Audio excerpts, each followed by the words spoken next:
അപ്പൊ നിങ്ങളെ വീട്ടിലെ റംബൂട്ടാനൊക്കെ എന്തായി? പൂത്ത് കായ്ച്ചിങ്ങനെ നിൽക്കുകയാണ്. അപ്പൊ ഇതിന് വരുന്ന വലിയൊരു പ്രശ്നമാണ് എന്ത്?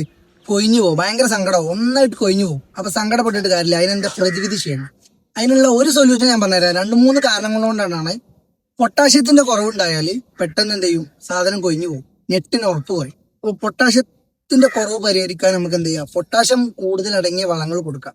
അതിലുള്ള പോളിയാറായിട്ട് നമുക്ക് സ്പ്രേ ചെയ്ത് കൊടുക്കാൻ പറ്റിയ ഒരു വളമാണ് SOP, മാക്സ്പ്രോന്റെ SOP.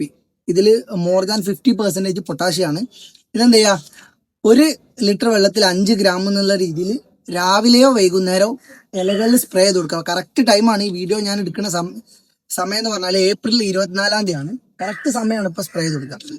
എന്തുകൊണ്ടാണ് ഇത് കൂടുതൽ കൊഴിഞ്ഞു പോകണമെന്ന് ചോദിച്ചാൽ, ഒന്ന് ബോറോന്റെ കുറവുണ്ടെങ്കിൽ കൊഴിഞ്ഞു പോകും. കറക്റ്റ് ആവശ്യത്തിനുള്ള വെള്ളം ഈ സാധനത്തിന് കിട്ടിയില്ലെങ്കിലും കൊഴിഞ്ഞു പോകും. അപ്പൊ ഈ വളം കൊടുത്തതിന് ശേഷം എന്ത് ചെയ്യാ? നല്ല രീതിയിൽ നന കൊടുക്കുക. എപ്പോഴും എന്ത് ചെയ്യണം? ഡ്രൈ ആയി നിൽക്കാൻ പാടില്ല. ചെറിയൊരു നനവ് എപ്പോഴും റംബൂട്ടാൻ വേണം. നമ്മൾ വിചാരിച്ചു 1-2 ബക്കറ്റ് വെള്ളം വന്നാൽ അതൊന്നും തികയൂല. ഇതിപ്പോ അത്യാവശ്യം സൈസുള്ള ഒരു മരമാണ്. അപ്പൊ ഇതിന് അത്യാവശ്യം നല്ല വെള്ളം വേണം. അപ്പൊ നല്ല രീതിയിൽ വെള്ളം കൊടുക്കുക.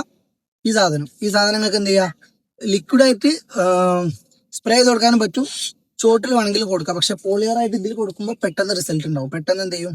അത് വലിച്ചെടുക്കും. അപ്പോൾ മറക്കണ്ട സാധനത.